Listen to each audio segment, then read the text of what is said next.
warzuqna ilma ya alim ya rabbal alamin.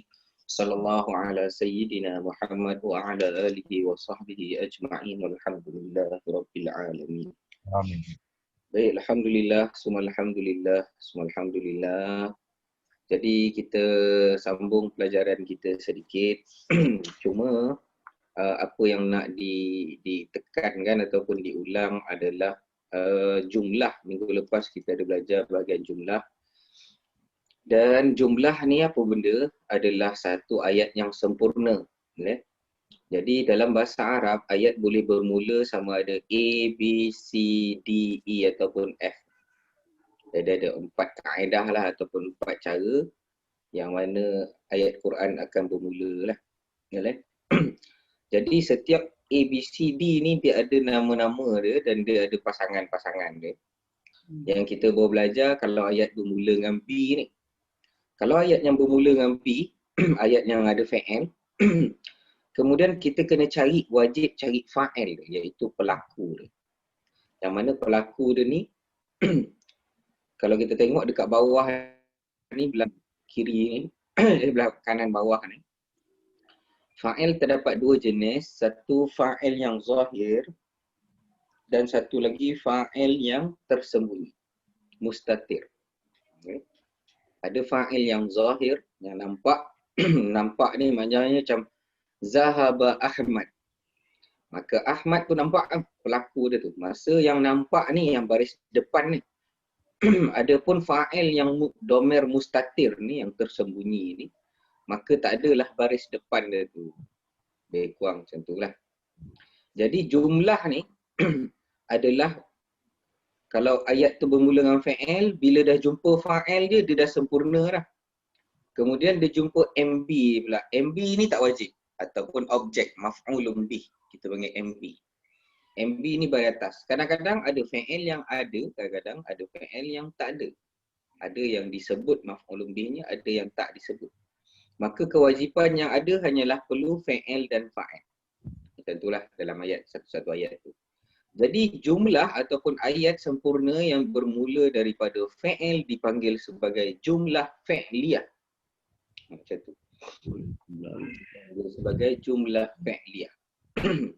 Maknanya bila orang cakap jumlah fa'liyah je, okey, ayat yang bermula dengan fa'il. Boleh? Bahasa Arab ayat boleh bermula dengan fa'il, boleh bermula dengan isim. Yang tu masalah dia bukan masalah lah. Dia jadi lebih satu kelebihan lah untuk bahasa Arab ni. Adapun bahasa Melayu kebanyakan bermula dengan isim. Saya pergi ke kedai. Jadi saya, isim.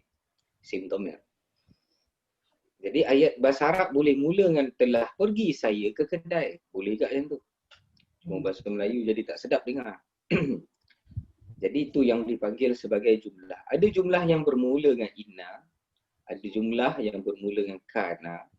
Ada jumlah yang bermula dengan fa'il majhul. Fa'il majhul kita dah belajar. Iaitu tambah di ke depan. Fa'il yang tambah di ke depan. Makan akan jadi dimakan. Minum akan jadi diminum. Maknanya contoh macam kita kena ikat, lepas tu kawan kita bagi kita minum, maka kita diminumkan dengan air tersebut. Lebih kurang macam itulah. Jadi itu fa'il majhul dan ayat boleh bermula dengan harf. Kalau harf ni jar, selepas ni baris bawah dinamakan majrur. Lebih kurang macam itulah. Jadi ada soalan? Soal?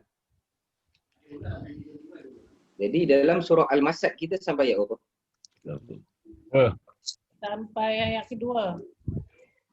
Sampai ayat kedua tu kan. Jadi dekat sini dia kata ma'aghna. Kalau ayat bermula dengan haraf, maka haraf ma ni adalah haraf yang tidak berfungsi. Bila haraf itu tidak berfungsi, maka kita tolak dia ke tepi dulu lah. Tiba-tiba start dengan aghna pula. Pandang sebelah dia. Aghna fa'il. Fa'il kena ada apa tadi? Fa'il. Fa'il kena ada fa'il. Kena cari itu. Jadi fa'il dekat sini adalah mal tu, harta. Kita dah bahas kan? Dah. Jadi mal tu adalah pelakunya. Maka mal tu dianggap sebagai fa'il yang zahir. Nampak? Maka fa'il yang zahir hujungnya kena baca baris hadapan. Jadi kalau nak terjemahkan, ambil fa'il dulu baru sebut fa'il. Tidaklah hartanya ma aghna anhu maluhu. Tidaklah hartanya dan apa yang dia usahakan itu akan memberi manfaat kepadanya. Boleh? Tidak akan memberi manfaat lah. Maknanya ma aghna terhadapnya anhu. Okey, selesai sampai situ. Boleh? Ada soalan? Tak ada soalan. Dan dalam ayat ni dia ada baca sikit, saya baca sikit lah Dia punya tadabbur dia. Allah kembali menampakkan kemukjizatan Al-Quran melalui surah ini, iaitu menggambarkan sebuah berita gaib kepada Nabi Muhammad dan kepada umat Islam serta semua manusia, iaitu tentang nasib yang akan diterima Abu Lahab. Jadi sebenarnya kisah Abu Lahab ni adalah pengajaran yang kita boleh dapat ambil adalah kebinasaan sebelum waktunya. Yang tu masalah besar lah dekat Abu Lahab. Dah masuk dalam Quran, khalas, boleh. Walaupun kebinasaan berlaku sepatutnya pada hari akhirat nanti. Dia buka waktu untuk bertaubat dan sebagainya. Tetapi dalam kisah Abu Lahab ini, sebahagian mufassirin mengatakan pengajaran yang diambil ada ketikanya kemusnahan itu ataupun kebinasaan itu berlaku sebelum waktu. Boleh? Maknanya Allah dah janji dah. Habis masalah. Boleh? Kemudian sejarah mencatatkan memang iaitu tentang nasib yang diterima oleh Abu Lahab dan isterinya yang sangat memusuhi Rasulullah dan kaum muslimin di Mekah. Sejarah kemudian mencatatkan bahawa Abu Lahab tidak pernah menyatakan keislamannya. Tidak juga menyatakan pura-pura masuk Islam. Dan yang menutupi permusuhannya terhadap Islam. Padahal jika ia menggunakan akalnya untuk berfikir, boleh saja dia berpura-pura menyatakan keislamannya dan menyembunyikan permusuhannya.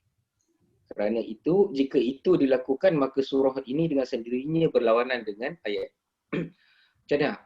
Kalaulah Abu Lahab sendiri boleh, kalau dah ayat Quran turun macam ni, untuk nak mengatakan Muhammad tu bohong, ataupun ayat Al-Quran ni bohong, boleh ya Abu Lahab masuk Islam. Dia walaupun pura-pura.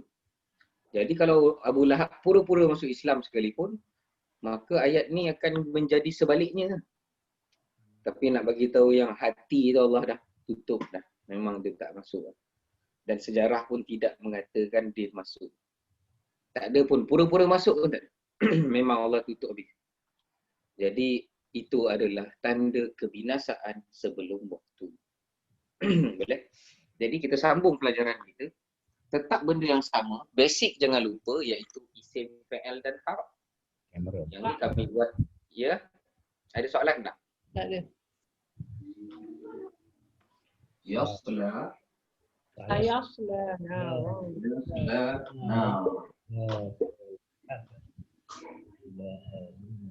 Adalah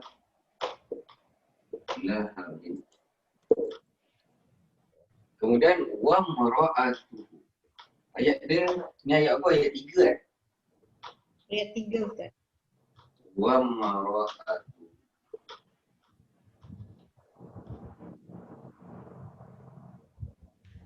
Boleh. Saya selana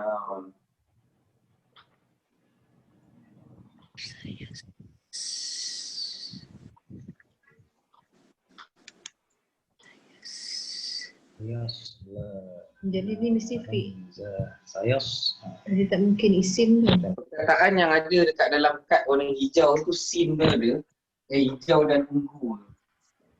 Lepas tu lahap kita dah tahu dah makna kan. Wow ada. Hu ada. Dan yang dah tahu iaitu na. Maknanya ni dah memang tahu dah lah. Dan ni ada dekat dalam kad warna-warni tu lah. Kad warna hijau dan ungu yang saya target nak ingatkan lah semua orang. Dah ingat ke belum soalan? Alhamdulillah. Senyum tu Sekejap. lain macam. Mula-mula ingat lepas tu lupa dia Ustaz. Cuba buat sendiri lah, praktikkan dekat dalam ayat, dekat dalam Quran tu. Nanti dapat lah tu. Cuba cek satu isim ke fa'il ke harf. Kita nak tahu yang tu paling penting sekali lah.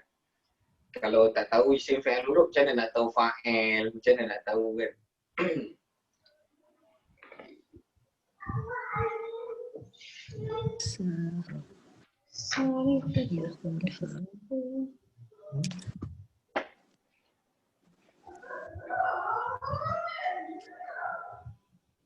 Bunyi istiqbal. Itu tak belajar. Sin tu ada istiqbal lah. Dah jumpa lah. Ustaz tak belajar lagi ke? Tak belajar lagi. Dah belajar lagi Ustaz. Ini yang Tak apa, yang penting tahu nama istiqbal pun okey dah.